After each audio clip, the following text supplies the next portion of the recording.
I think I'm live. We'll see. So I wanted to do an update on current events. I definitely wanted to do an update on the radio project. So I started doing the radio project.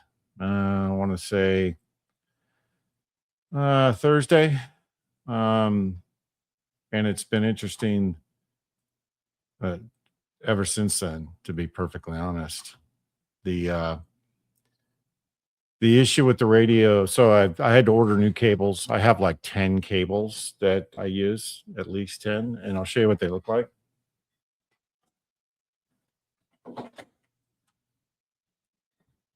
So your basic radio cable, Biofang, right? They all pretty much the same, but I've gone through like 10 cables for these DM radios and I can't get them to work. So I'm going to record with the UV5Rs. I know I'm speaking radio speak, but it is what it is. So I've been on the wind, you can tell. Let me see if this is actually live. It should be live. I don't know why it's not. It's interesting. Let me see if this is showing up.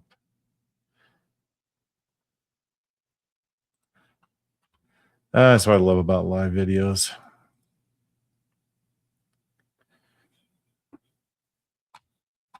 Yeah, it says I'm live right now. It's weird. Yeah. So there it is. Okay. It's weird. It's weird. So a couple of things. I know I see me too, but do you hear me? Because I don't see the sound moving. But okay. So anyway, the Biofang radios. So tomorrow I'm going to record again, and I'll walk you through number one. This will go in Rumble too, so that it's out there in Rumble so you can access it. I'll go through source and radio channels for for a state because they're all listed by state. I'll go through pulling down the radio channels because most of the frequency managers will build a spreadsheet, and I'll walk you through that. Then I'll walk you through setting up Chirp and running Chirp. And then I'll run you through the Biofang software, which that'll probably be a separate video for the Biofang software because I don't have it completely figured out yet. I can't get it to talk to I can get it to talk to one radio, but I can't get it to talk to the other radios. So until I figure that out, and I can walk everybody through, this is how you set it up. This is what you do for the USB. This is what you do for plugging in the radio, etc. And so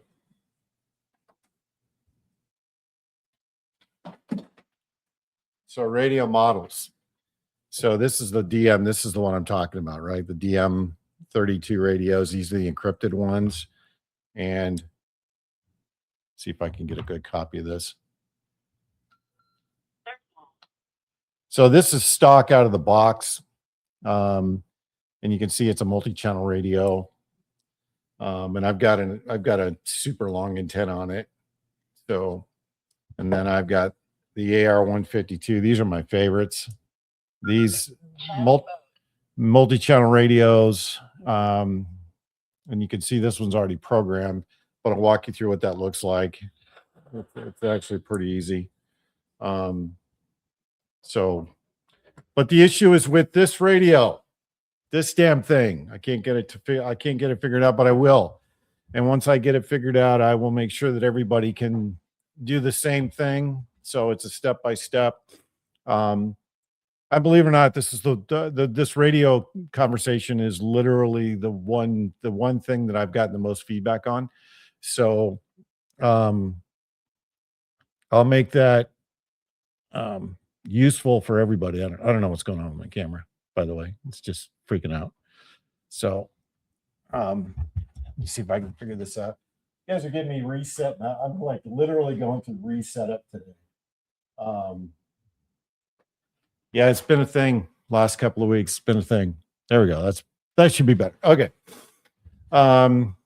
So the other thing too that I'm going to talk through is not just the Biofang stuff. I have some TYT radios.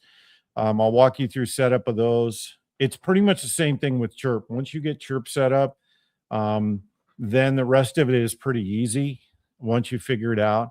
They all have their own cables. It's all pretty much I would swear to you that most of these radios probably come out of the same factory and they're just branded differently.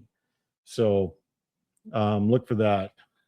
The other thing I'm going to be doing too, radio wise, is I walk people through. So again, this is for the average person who's never worked with radios. One thing I've learned with, especially with these radios, is that people will figure out this radio through the Gorilla's Guide to Biofeng radios, and they'll stick with this. They won't branch out from there. And this is my advice to everybody. So this is, and I'm supposedly a comm guy from the military. I will tell you that you start out with one radio and then you work your way out from there. And I think the best place to start for most people is to start with an analog radio and then work to a digital radio, and work your way up, because you'll learn a lot about one radio and you'll learn that most of the radios are about the same, but it's getting over the fear of just basic operations.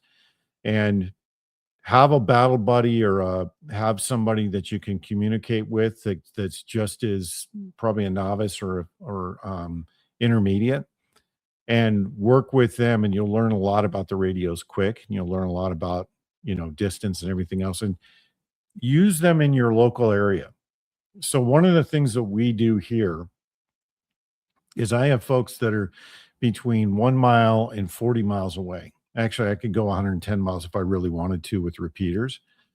But we do a comm check, and some of the local radio nets here, they'll do comm checks every single week, and they'll try and encourage as many people as possible to join these comm checks so that they can figure out what distance they can be from a repeater, what distance they can be from other people with the radios they have, and get clear and concise communication.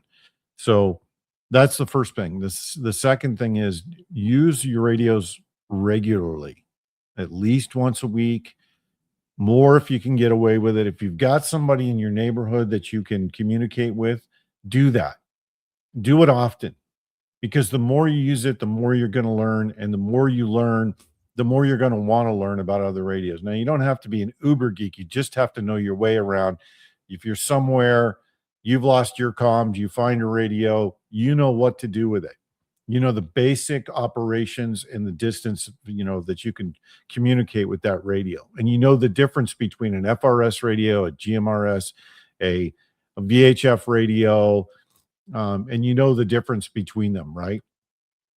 That's really what it is. And most of these multi-channel radios are VHF, they're GMRS, they're FRS, etc.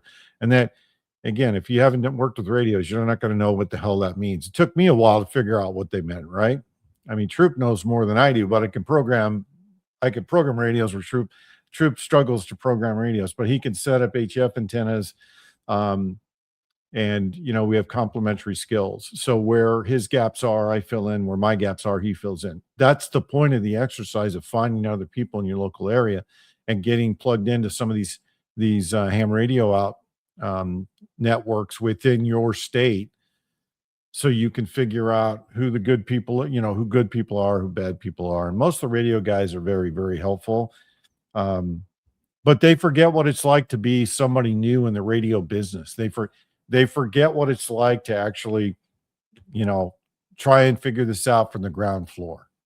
So, and most of the guys that do it, they have an aptitude for it. They like doing it.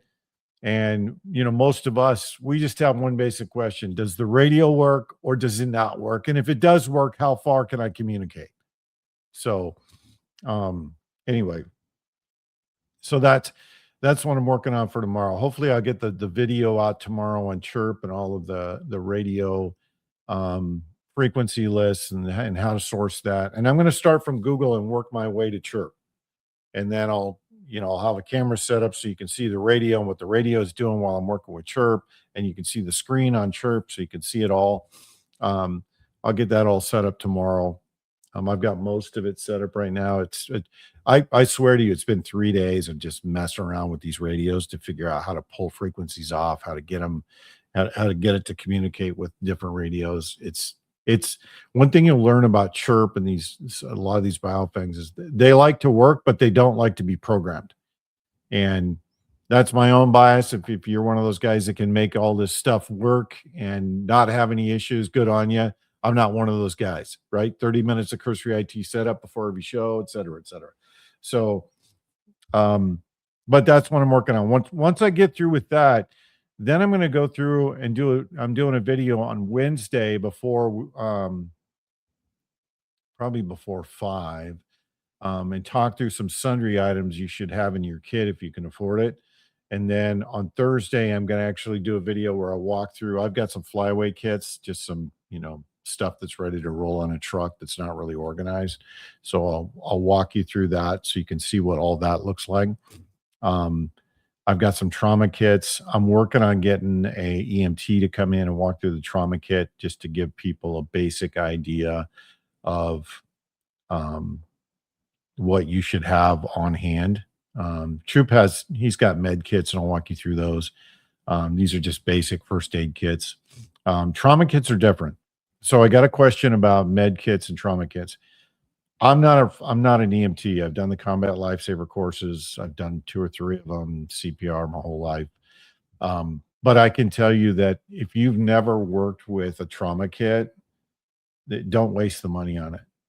Get an IFAC kit, which is basically it's a small kit with a tourniquet, some gloves, some sutures, and a pair of scissors that's for basically a bleed stop. Because a trauma kit's probably going to be $200 to $300, and it comes with a lot of gear that you may or may not know how to use, even with a first aid book. And I'll walk you through all that. So that'll be Thursday or Friday. And then next weekend, I'm going to I've been trying to get Alex Craner to come on the show to talk through current situation in Europe. And I've been messaging with Michael Yon talking about famine. I don't know if you guys have caught this, but let me switch over to current events here. I don't know if you've caught this, but there's a lot of fuel facilities that have been blown up just in the last 2 weeks across the planet. Romania, India, I think one in Pakistan. I haven't seen anything in Japan yet, but it's just a matter of time. And they're trying to set conditions for a famine. I was on Tommy's podcast on Saturday. I was the contrarian in the room, but in all transparency, I keep saying this, but there's a reason why I keep saying this. In the information warfare business, it's just like intelligence. Intelligence drives operations. Operations is driven by what you know about the enemy, how they're arrayed across the battlefield, what their disposition is, what their composition of forces are, what their movement cycles are, what their logistics look like.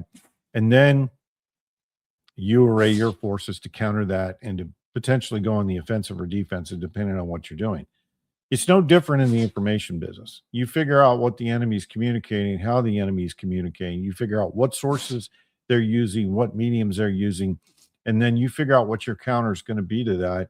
And then you start doing. You have influencing operations going on at the same time. You have directed operations, or what we call targeted operations, against specific high-value targets in the information space to either discredit them or to break apart their narrative. And you're seeing that happen all the time. Look at what they're doing to Tucker Carlson and to Joe Kent. They're doing the exact same thing to both of them that I would do if I was trying to discredit enemy information operations. They're going after not only their reputation, but they're going after their message. They're going and they're picking apart the narratives. They're picking apart who's funding them. That's where the Qatari thing came in with Tucker Carlson and where his funding sources are. It's exactly what I would do. Why this is important is that I'm seeing it across the whole spectrum, and the way the game is played is there's point counterpoint. Right now, it's everything is being attacked, literally everything. Democratic, Republican, if you still believe in left and right, conservative, liberal, they're being attacked. And underneath all of it, what I see is I see this slow progression towards state ownership of food, power, and water.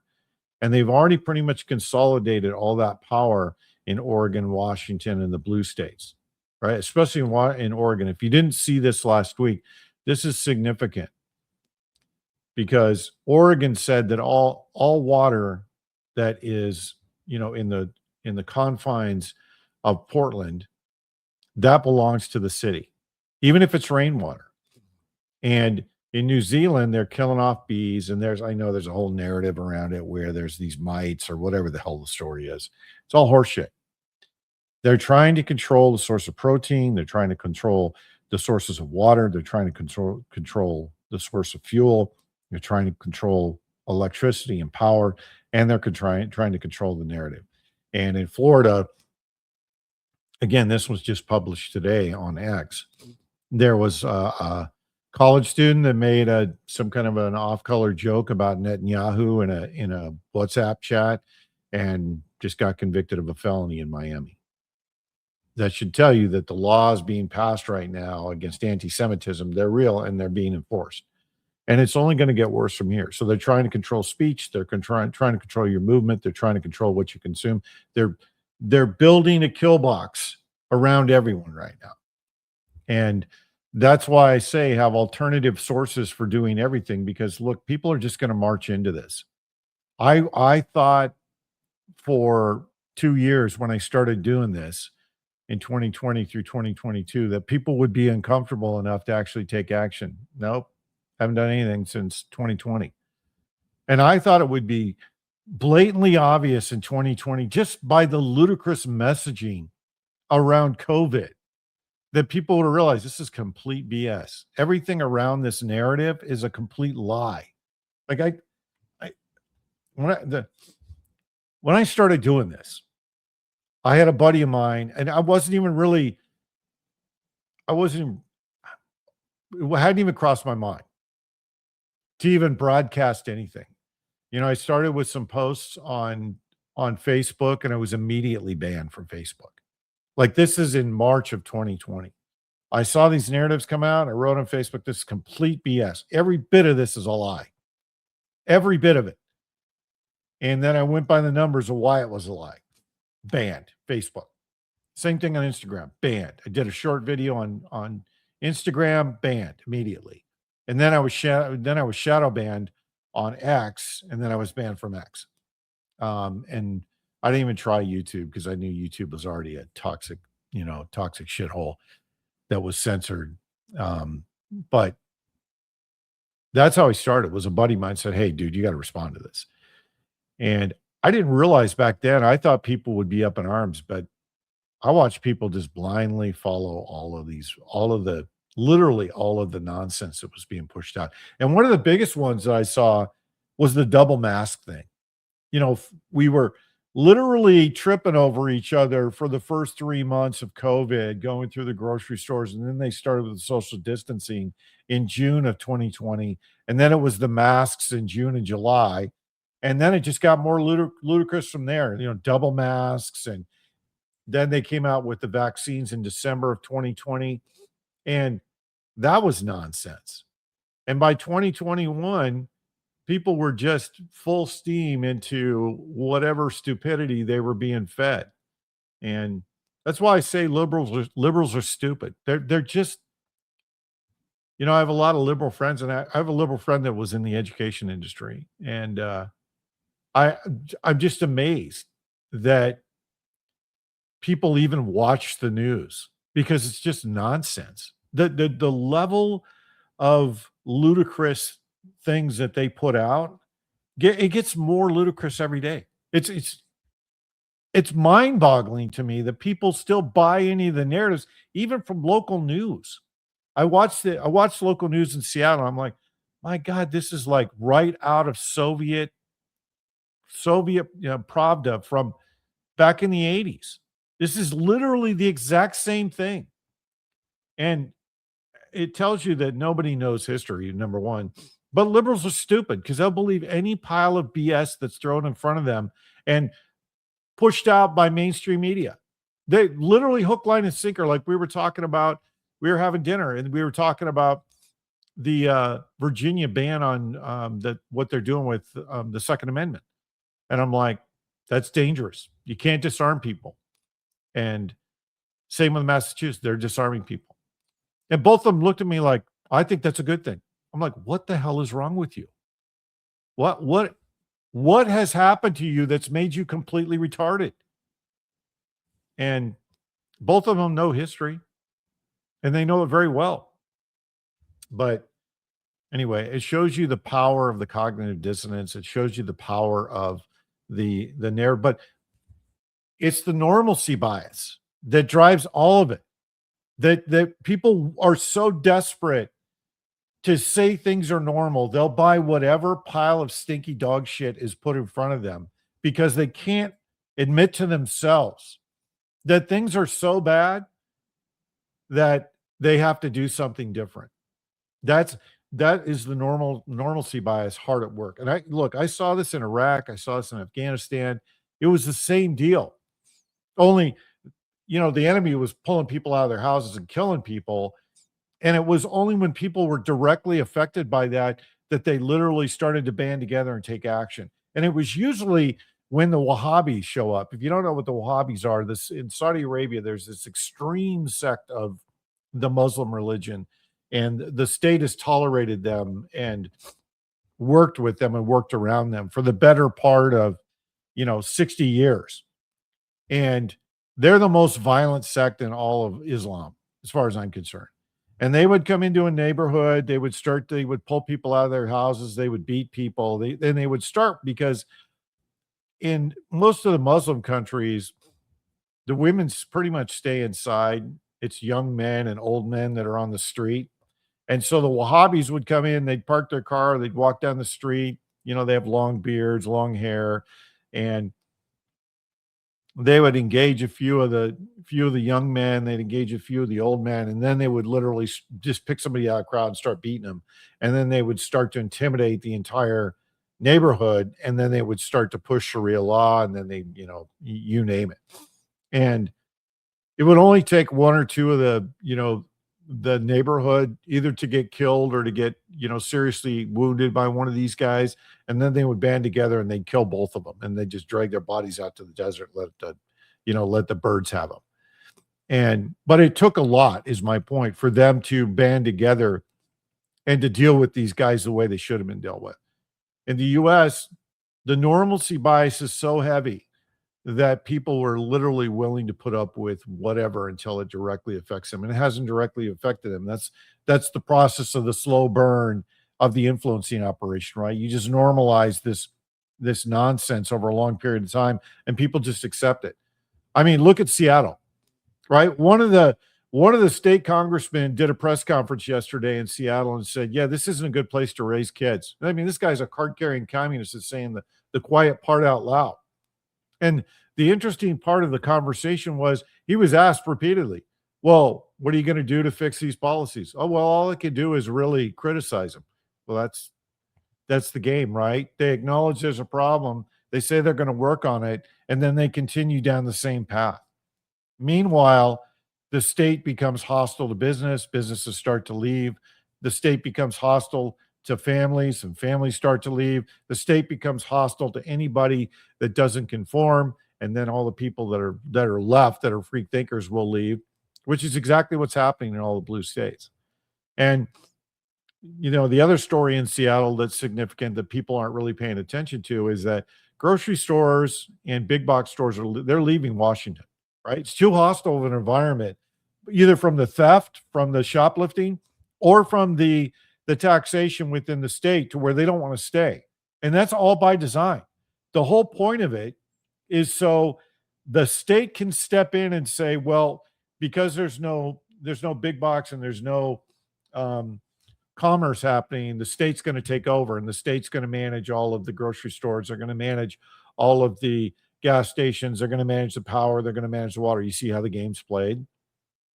They create the situation so they can step in and they can take over. That's literally how communism works. It's right out of pawn in the game. It's pawns in the game. It is the script they're playing right now across every blue state, and they're doubling down. So one thing that you should consider, and this is especially for all of you that are thinking that Trump's going to save you. And if you don't watch my Tommy's podcast on Saturday, I was on with Ian Burlingame and General Holt, and I was the contrarian on the show. Like, I don't see empirical evidence, and I don't believe anything I see. And they're both convinced that Trump's doing all these things to to solidify the dollar, to go after the city of London. I don't see any of that, right? I think something's going on in the background, but I don't know what it is, and I don't think it's beneficial for us. And said as much. That said, the thing that we're seeing across blue states, and this is something that you should consider, is go back to when Biden was put into office. He was installed in office. And look at what Biden did in the first year of the president. Well, let me just say that right. Look at what the regime around Biden did within the first year of the presidency. And then I want you to look at what Trump did in the first year of his presidency. And then tell me if you see any differences between the two. The only differences you're going to see is narrative, but they both did the exact same thing. Biden came in, the first thing that his regime did was they eliminated anybody in the government that wasn't loyal to the left. Just call it the left. Really, it's communism, because Obama's behind all of this bullshit. And Trump did the same thing. He came in and he eliminated anybody that wasn't loyal to him or to Israel. It's a fact. So what if the situation is being architected so Trump is just as bad as Biden, so people flip to the other side, just like they did under Biden, and they accept and willingly bring in the left, the left. I use that term loosely. I really mean communists. Because if you look at what's going on, they haven't fixed anything related to voting. We're coming up on June. We got 2 months, and June to me is the cutoff. If nothing's done by June to fix the election system and to hold people accountable, then the midterms are going to go completely to the left, because they've done nothing to fix any of the states, especially the swing states, that were compromised back in 2020. The voting systems are still in place. The voter rolls are still tainted. The county clerks are still institutionalizing the cheating that was put forward. They're still using mail-in ballots, and they're still using drop boxes, which means the malfeasance is going to continue. But the voter rolls are the most important, because in all of the blue states, even in the swing states where the left has gotten a beachhead, they have issued ID to thousands of illegals. And they have brought people in, issued them IDs, and then shuffled them out of the state. They've done nothing to fix any of that, which is why most of us in 2024 were getting ready for a civil war, because we thought they're going to install Harris, and the fight's going to be on. But instead, they brought Trump in, and I think it's because they knew they were facing a lot of armed patriots that were ready to stand up and go after their state governments and then go after the federal government. Because listen to James Carville's his rhetoric. His whole rhetoric right now is, we're going to make DC a state, we're going to make Puerto Rico a state, we're going to stack it with blue judges, blue law enforcement, blue politicians, and then we're going to stack the Supreme Court with 13 justices, and we're going to be off to the races. They're already planning what they're going to do, which means, and again, if you see the world the way I see the world, which is there's no left or right, they're both controlled assets. The reason why we have a two-party system is because the elite can literally pay for both sides and bet on both ponies and move to whichever side they need to for public support for people to go along with their narratives. That's how I see the world. I don't see a left and right. I think that's all a construct. I think the whole Republican Democrat thing was set up way back in the 60s and institutionalized in the 80s for one reason only, so they can control the outcome of every election, regardless of party. I mean, why is it that we don't have an independent party or libertarian party, even a green party? because it's too expensive for the elite. They can control everybody. AIPAC controls everybody. So there's not two parties. It's just one big uniparty that's controlled by private individuals. And when you see the world like that, the rest of this stuff makes a lot of sense. So the construct is, what if Trump is so bad and he's purposely being so bad that we all run to the other side and accept whatever steamy pile of BS that they give us? Because that sure is what it looks like from a narrative perspective. And get away from the bungling of the Iran project, right? He was supposedly Trump. There was a post that I reposted on X that Trump literally was told that it would be 3 days, bomb the shit out of them. The Iranians will rise up, and the regime will be out of power. Any military guy like me would have been, I would have like either shot that person in the room or I would have run him out of the room, because it's a bold-faced lie. And anybody, even if Trump is dumb enough to believe that, there should have been people around him going, hey, Mr. President, I know all that stuff briefs all, but that's complete horseshit. That's not how war goes. That's not real. And by the way, this is a main source of oil for China, and they get it on the cheap. So yeah, we probably don't want to go in there, because China and Russia will be feeding them everything they need to survive, and we will never get out of there. And heaven forbid that we're dumb enough to put ground forces on the ground, because that's going to be die in place. That's really what that mission is. So get away from that and that debacle. And I guarantee you what you will see is messaging that has been purposely destroyed since day one. And I mean, it's on purpose, because when you look outside the US at the messaging right now, every Western country is passing laws against speech. They're passing laws against anti-Semitism. They're passing laws against growing your own food. They're passing laws against control of resources. I mean, they're setting up for climate lockdowns, and they're probably going to go into climate lockdowns by June, right in the heat of summer. So people can't move, can't grow their own food, and they're going to control the water system. So you're going to see famine. That's what Michael Yon and I have been talking about now for almost 3 months. We saw the handwriting on the wall. And again, we look at it from logistics, right? What's the logistics of what they're doing? And when you look at the messaging that goes along with that logistics, it's not hard to make the leap of what they're trying to do. And they're going to bring it here last, right? Because we're the most armed country on the planet. So I'm submitting to you that Trump is just as bad as Biden was at messaging. And I think it's on purpose, because when I look at the messaging of all this, I mean, Trump is an entertainer. Trump came from the TV industry. Trump came from pro wrestling, right? Kayfabe. He knows how to entertain people. He knows how to communicate with the public in ways that will resonate with them. And he's done it in such a way, especially in the first term, to where he built this movement, for lack of a better word, of people that are believers, right? But the messaging since day one of his presidency, the second time around, has been completely mismanaged. Like, why would you bring Scam Altman and Larry Ellison into the Oval Office on day 2 when you know your base is completely against mRNA vaccines, and they're talking about building AI that's going to track mRNA vaccines? Like, why would you do that when you know that the public, by and large, your entire base is completely against that?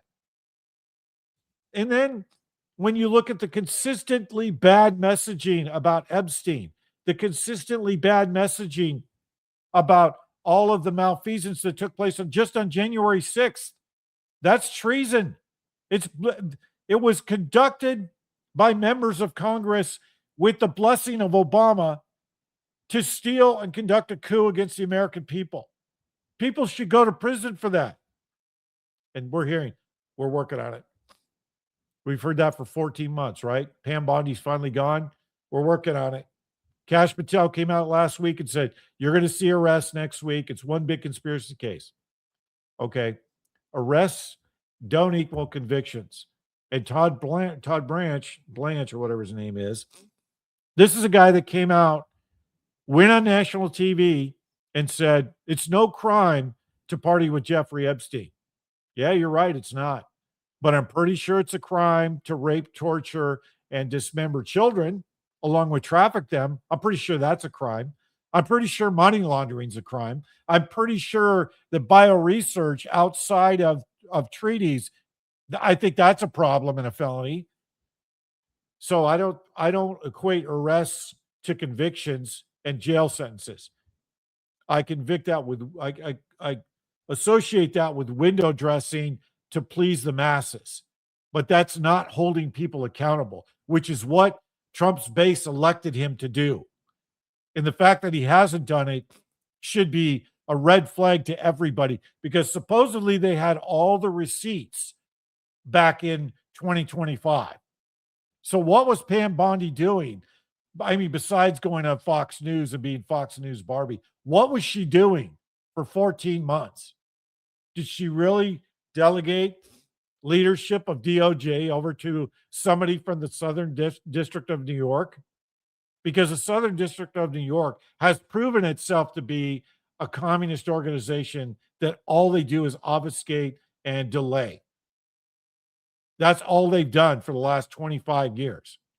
So if she really handed it over to the Southern District of New York, you're not going to see any convictions out of this.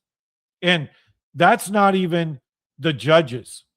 Why are they not impeaching judges for prosecutorial and judicial misconduct? Why are they not doing that? They have clear-cut cases in at least 3 districts within the federal government, not to mention state and county, of judicial misconduct on epic scales, and they haven't done anything. So you have to ask the question, what are they really going to do? I don't think they're going to do anything. I think it's all window dressing to make people believe that it's worse under Trump than it was under Biden, so that we'll all flock to the left and accept the communism. Because I don't think they realized in 2024, by 2024, after installing Biden, that they all they did was enrage the bases, and people were getting ready to fight, because people were getting ready to fight in 24. I mean, I think just in October of 2024, I probably had 50 calls from guys I never even heard from, never even knew, that are listening to my show saying, "Sir, what are your orders?" You know, as a senior officer, you don't want to hear that, because that means they're waiting for orders in combat. That's what they're waiting for. Go watch Band of Brothers. "Sir, what are your orders?" "Well, we're in a ditch. They're on a dike. When they figure that out, they're gonna come and attack us. We only have one choice. We're gonna go attack." That's literally what that means. So when I look at the current situation, I don't look at the current situation and say, yeah, look at all this hopium. No, I want to see arrests. Like most of Americans, I want to see people held accountable. I want to see the voting system fixed. I want to see the malfeasance and the fraud within the federal government. I want to see people rolled up for that. I want to see senators rolled up for insider trading and money laundering. I want to see people carried off to Gitmo for treason. That's what people voted for Trump for, right?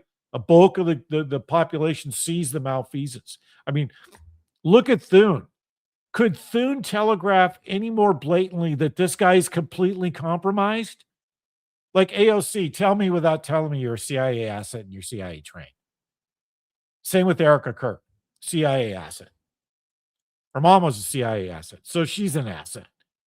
And people see it, right? That's why they're not putting her in public anymore, because everybody sees she's a lion sack. Okay, great. Are you starting to see the narratives now?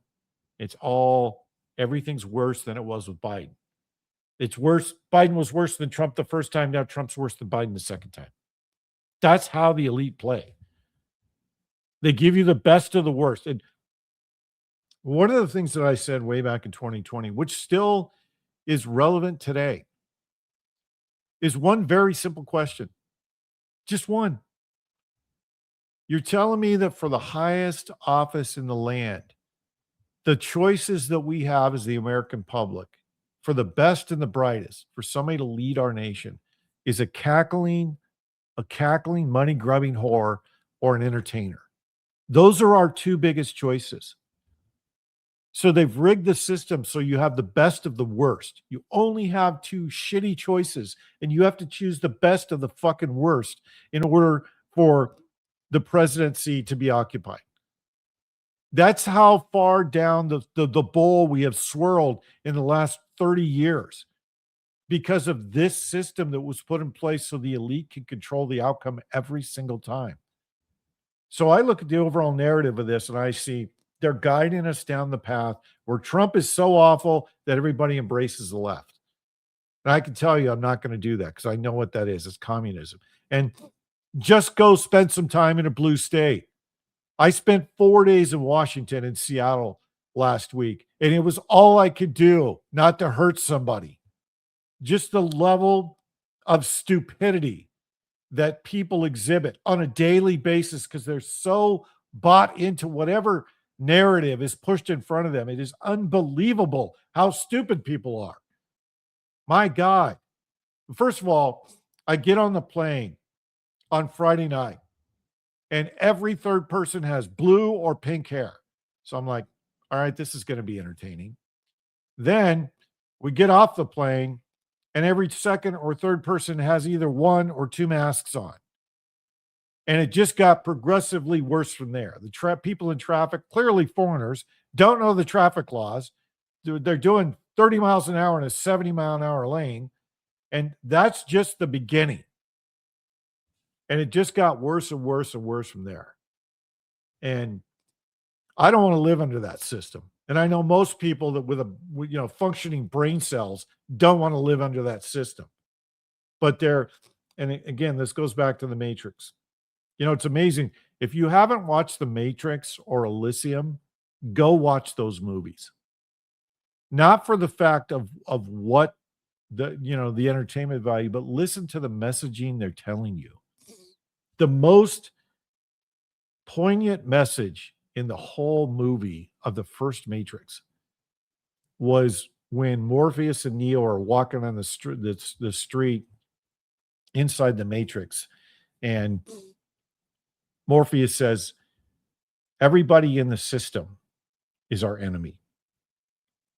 Because even though there's people that are leaning in our direction, they are still completely compromised by the system. And there's people in the system that are so dependent on the system that they are our enemy. And anyone in the system can be an agent.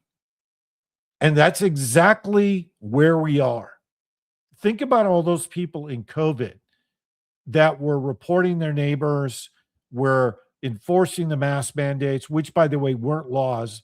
They were executive orders, which means they're not laws.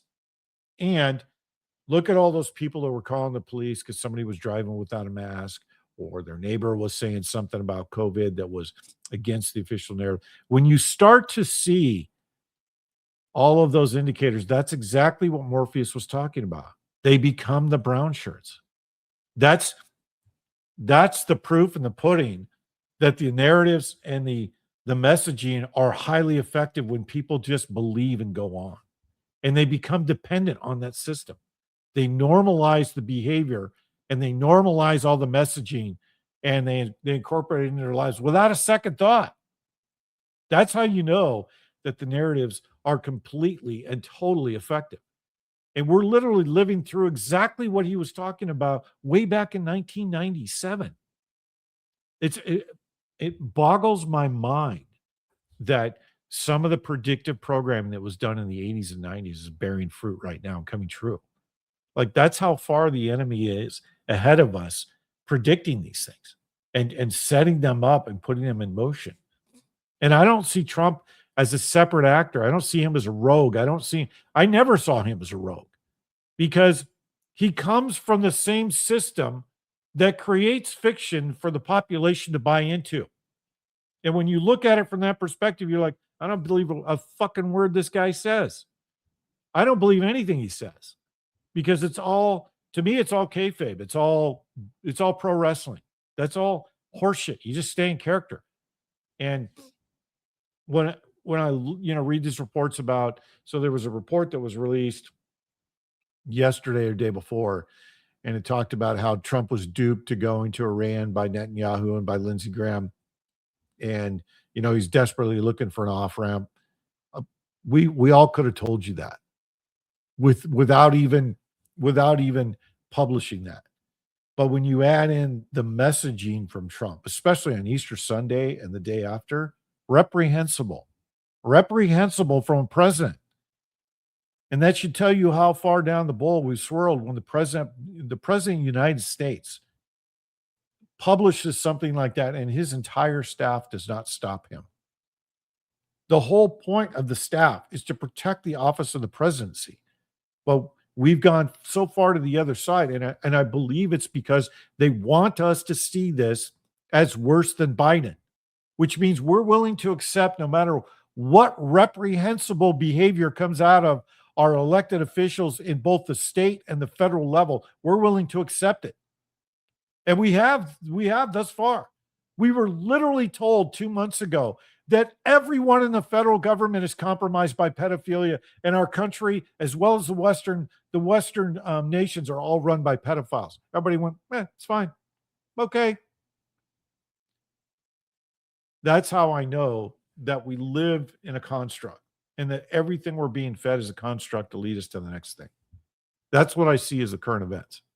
That's why I don't believe anything I see. I don't latch into anything I wait 48 hours to see which way it's going to go. And even then I have a hard time believing it, because usually there's some nugget of bullshit that shows up that discredits everything that was posted in the first place. And it's usually about 48 hours. And the unfortunate part about this is I think we've crossed the precipice to where this is going to go kinetic, but I don't know how that's going to start or when, because I thought it was started already with the jabs and people losing their kids and kids being, injured. No, it's fine. Turbo cancers. No, it's fine. I'm shocked by it. All the fertility issues. Like, how many people do you know directly? Because I know at least 10 people right now, at least 10 that have fertility issues. At least 10. Trying to have kids, can't have kids. They were fine before this. They had kids before this, and then they got the shots. Now they can't have kids.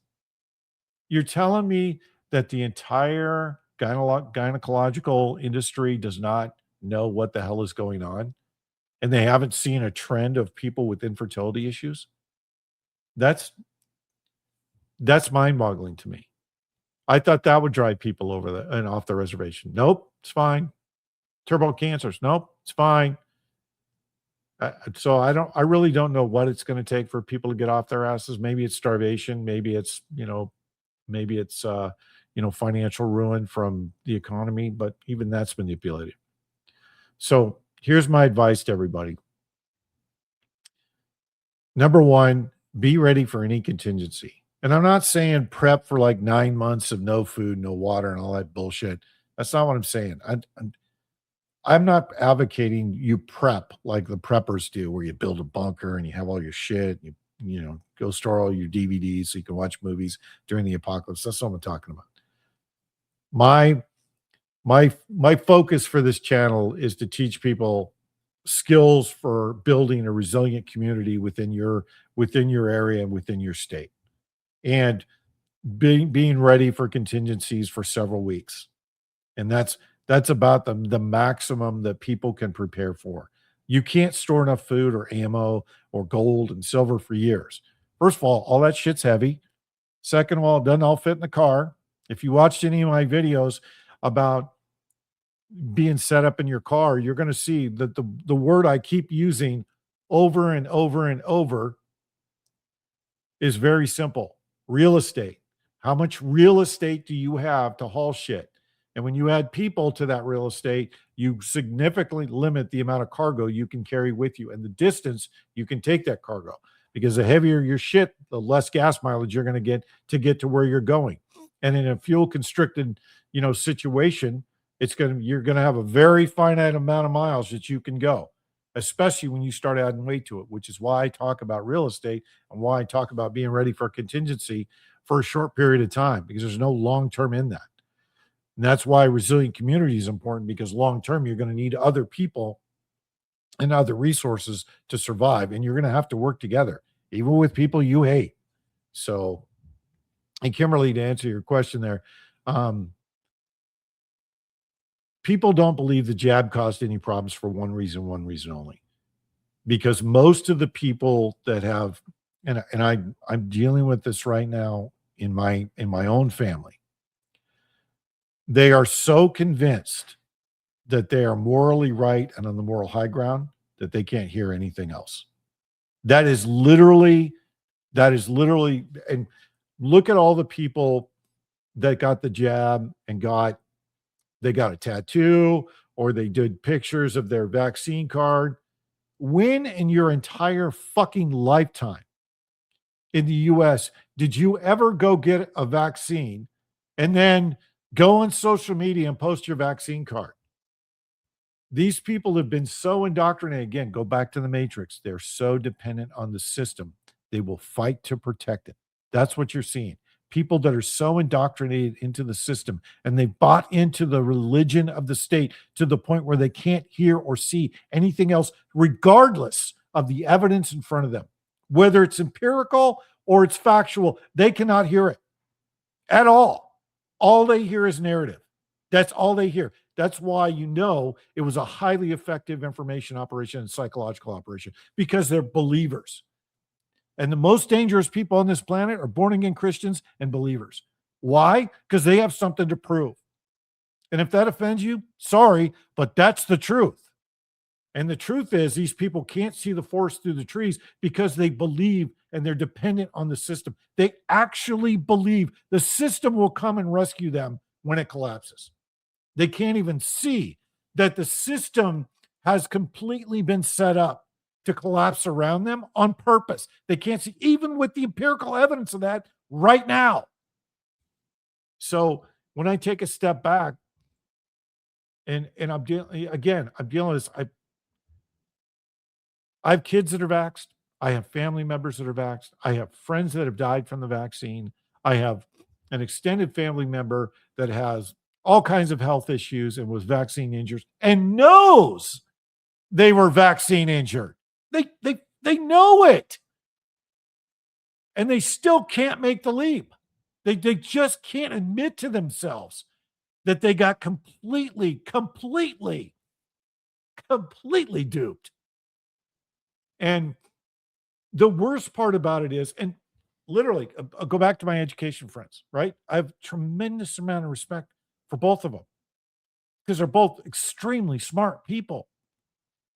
But they literally sat across the table from me not even 6 months ago and said, I got a booster and now I have myocarditis. And I'm like, what? You can't make the leap that the booster you got gave you myocarditis and that there's evidence that the shots cause myocarditis? Really? Really? What the fuck is wrong with you? I literally said that just like I'm saying it now. Like, I was so incensed. I'm like, what the fuck is wrong with you? Like, the whole conversation came to an abrupt halt. And I'm like, what the fuck is wrong with you? You read the document that said these shots cause myocarditis. You got a shot. It caused myocarditis. And you're looking at me like I got a dick growing out of my forehead. What the fuck is wrong with you? You did this to yourself, knowingly did this to yourself when there's empirical evidence that says these cause this. I even told you that a year ago, and you fucking did it anyway. Again, free will, right? They looked at me like I was the problem. And I stopped and I very calmly said, this is why you were duped. Because you are so completely immersed in the system and you believe all these narratives when they're all constructs. They're all fabrications. And I said, how many times in the 35 years you've known me, how many times have I ever said to you that you're wrong? What do I usually say to you? That you're buying into a narrative that's not real. What did I say to you 2 years ago? This narrative is not real. Do not take this seriously. This is all a construct. But they bought into the press. And the press said, if you don't get the vaccine, you may cause an accident on the roadway. Like, are you serious? Like, people bought that? Yes, they did. You should wear 2 masks. You should socially distance. You should keep family members that are not vaxxed out of your house. Let me ask you all a question. Have any of you been tested to see if the vaccines are in your system, or better yet, the spike protein? I can tell you that my oldest, every time her significant other gets a booster, and he's gotten many, don't even get me started, she gets some weird fucking infection that will not respond to antibiotics every single fucking time. Every fucking time. For the last 5 years, 3 months of illness, antibiotics, steroids, all that bullshit, can't make the leap. That's how you know people are bought into the narrative hook, line, and sinker. They cannot admit to themselves that there's something. They can't make the correlation. You know, correlation is not causation. That bullshit. So where I'm going with all of this is very simple. What I see right now is that I see that they're creating a narrative that Trump is worse than Biden, and we should all flock to the left and accept whatever the communists want for us. That is right out of pawns in the game. Oh, fuck yeah, shedding's real. Shedding is, don't even get me started. Every time I'm around vax people, I get sick. Every single time. Well, I don't anymore because I take ivermectin before and after, so I don't get sick. And believe it or not, ivermectin is like the cure-all. I'm just going to say it right now. It's cure-all. You don't get sick when you take it. Shit works. Really works. It's like methylene blue. I didn't think it worked. Took it. Shit works, man. I'm telling you. It works. So my point of all this is be ready for anything. Don't accept anything at face value. Don't believe anything and wait 48 hours for any narrative. I don't care what it is. And start building a resilient community and start organizing. You have to start organizing right now. And you have to, and look, all this prepper stuff that I'm giving you, all these different things I'm giving these to you based on affordability. Like, can you afford this stuff? Because everybody's got a limited budget. Nobody's got infinite resources. Everybody's got a limited amount of space. They have a limited amount of bandwidth. So all those things are factored into the things I'm putting in front of you. And I'm doing it because, you know, I've had to go through all these choices over the last 10 years. I started this process back in 2016, really is when I started. It was really 2017. I was in the eastern part of Washington State. It was the wintertime. I was in a 4-wheel drive. I had nothing in the back of it, not even a blanket. And I spun out of control and I landed up in the median in the middle of a snowstorm. I didn't even have cold weather clothing. That's how fucked I was. And I knew better, right? But I was going over there. I was going to Eastern Washington because a friend of mine was just say I had a friend of mine in trouble. They called me and said, "Hey, I need you over here." And I didn't even think about it. I just went and got my truck and went. I didn't even look at the weather report, and that's on me. Ever since then, you know, a guy that was squared away stopped, pulled me out, followed me into town. You know, I ended up stopping at a, you know, Sports Authority and getting a jacket and a, you know, some chains, a recovery kit, all that stuff I left at home. I ended up buying, spent several $100s, and then I went and helped my friend out. But that experience taught me that you need to be prepared. You know, you need to be at least 80% prepared 100% of the time. It doesn't matter what you're doing. And you need to pre-stage all that stuff and have it in your vehicle all the time because you just never know, right? And nowadays, you definitely never know, right? Because you're like, every day I wake up and I read some of these narratives like, you got to be shitting me. It's like one of the famous quotes that I keep going back to is I met this guy. I was a cadet at the time. I can't even remember his name. He was one of the first Wild Weasel pilots in Vietnam. You don't know what that is. Wild Weasel pilots in Vietnam, what they did was they would fly over enemy radar sites and they would literally try and draw fire so they could fire radar guided missiles back at the radar sites. And the first time he goes, I'm talking to this guy and I'm like, how'd you get into the business? He goes, well, I went into a briefing room and they said, we want you to fly over enemy radars. We want you to get them to light them up, and we want you to get them to shoot at you. And he's like, you got to be shitting me. You want me to do what? That's kind of what I see every day. That's what I say every day when I wake up. Like, you got to be shitting me. You said what? Really? So that's why I say be prepared for anything, because given the level of insanity that's being pushed out into social media and on the airways, I don't even know what's a construct anymore and what is real.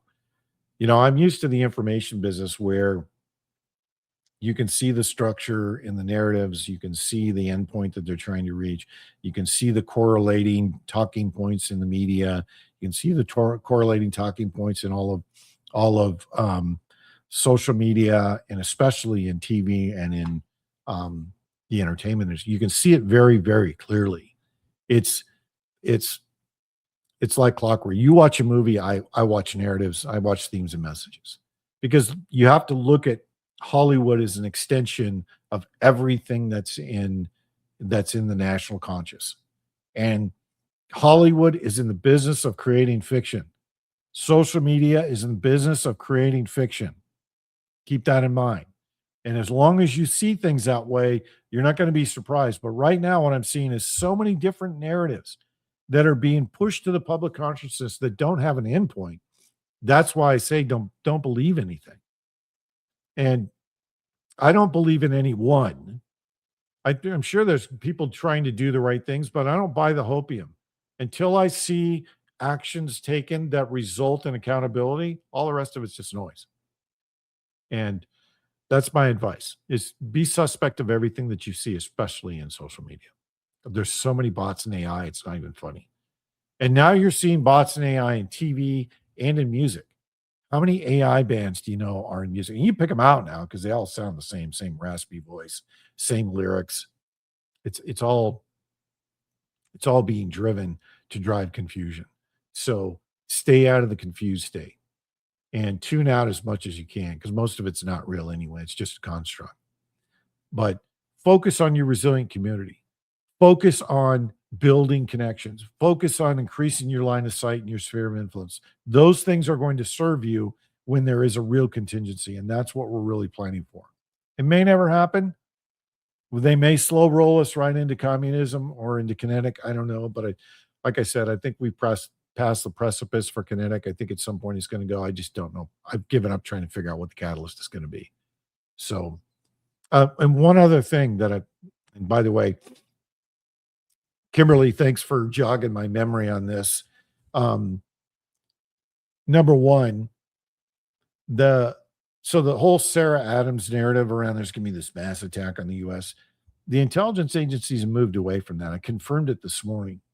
Reached out to a buddy of mine and said, "Are you guys moving away from this narrative?" He goes, "Yeah, we think we've controlled that threat." He didn't say neutralized. He said control. So I don't think the big attack's going to happen. I mean, it may, but I don't think it's going to happen. And the big satanic date of April 19th, that's come and gone. There was a nothing burger. So I think that's where all that momentum switched to. I can't confirm that, but I can tell you that the narratives and the focus have changed. So that's good news. But it means that the slow burn towards some kind of a major contingency. Okay, I still think that's out there. Whether that's financial, whether that's grid down scenario, because the other narrative I've seen is this cyber scenario. So one thing with cyber, and I'm going to talk through this this weekend. I will walk you through how to build a flyaway box with the laptop, power supply, etc. I'll walk you through that this weekend. So look for that this weekend. Radios first. I'll get everybody through the radios. Then I'll get you through the flyaway kit with the medical and the trauma kits. And then I'll walk you through the flyaway kit for cyber. And that'll be a good, well, just put it this way. You're going to spend a few weeks consuming all that information because there's a lot there. So Kimberly, they're architecting a famine right now. That's what all of the going after the power, going after the water, going after the energy. That's what that's all about.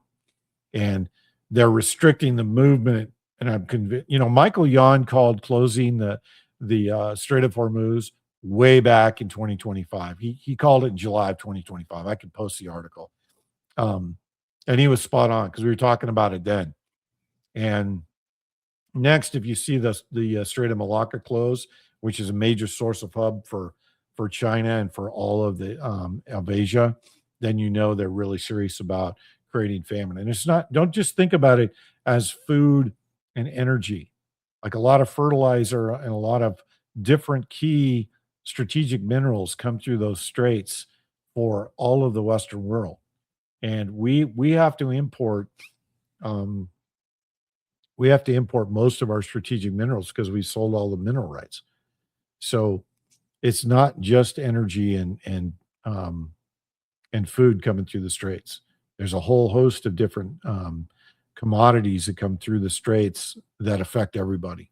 And the fact that fertilizer is in high demand. And here's my prediction around fertilizer. The shortage is not going to hit us this year, not as much as it will next year, because they're going to extend these climate lockdowns, for lack of a better word, because of energy restrictions. They're going to extend those into next year, so the famine really hits next year, and it'll hit the third world, and it'll hit other Western countries first before it hits us, because we can grow our own food here, right? You can use, there's a variety of sources of compost you can use to fertilize the soil. And most Americans know a lot. In fact, around the world, most people know how to do that, right? And they won't have the same level of control here to restrict people gardening and growing their own crops, but they're going to try. And around the world, there's other places around the world where they don't have that. They don't have that ability. They don't have the resources. They don't have the natural materials, and it's going to be a problem. And it's climate specific, so you're going to see it in other parts of the world. But that's what they're architecting, is long-term famine, not short-term. Like 3 months up, people are starving, it's fine. No, it's going to be long-term. So look at it as long-term. Yep. Michael and I have had many conversations in the last 2 weeks about long-term famine. We both see the same logistics right now. And pay attention to the logistics industry, not just the fuel industry, because you're seeing these. Let's go back 2017, 2018. You started seeing food plants and processing plants being destroyed, fires, explosions. Then they went after the protein supply. They blew up an entire, corporate farm. It was a corporate ranch is what they blew up because of methane. And now they're blowing up fuel refineries. You can do the math on it. There's only so many they have to take out before it completely disrupts the logistics of fuel and oil.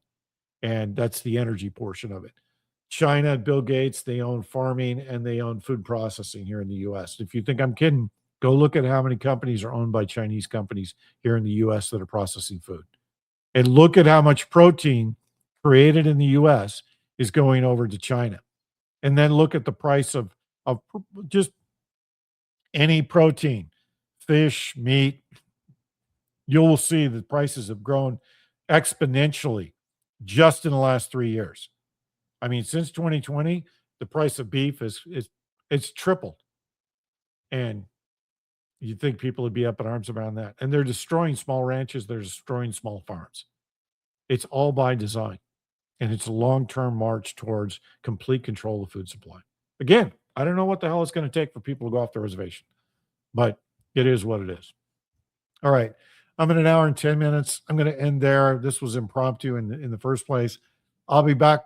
I'm going to try my hardest to get this radio video out to you tomorrow and get it out so you can actually start programming radios. And then I'll get to the rest of it this week. And I'll still be doing a regular show on Rumble tomorrow night, and I'll be doing the roundtable on Thursday. Until then, folks, God bless. One team, one fight.